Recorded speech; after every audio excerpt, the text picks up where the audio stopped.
The images show the devastation. Communities leveled by Hurricane Laura, flooding, and powerful winds. Meteorologist Cortland Keith explains. Most of the impacts were from winds, so we saw areas see up to 135, 140 mile per hour winds. And now the priority is safety, damage assessment, followed by a massive movement for power restoration.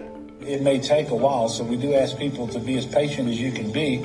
We have more people who are addressing this situation more quickly than ever before. More than 20,000 workers from at least 28 states, District of Columbia, and Canada are mobilized to assist with restoring power. A lot of the terrain where they're working, got to get marsh equipment in there, which is a challenge.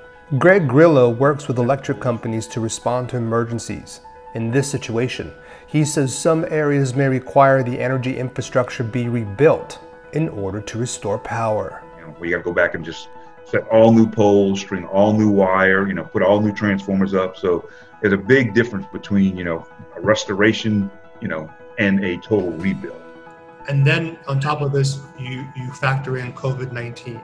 Oh, that's a whole new challenge. Yeah. So again, it's, customers need to understand, you just got to, we're going to work safe, and then we got to work extra safe. And our line workers are just so passionate about getting the lights back on. I mean, they're heroes. They want to get your lights back on. So just please be patient with them, be understanding. They'll get your light back to normal just as safely and as quickly as they can.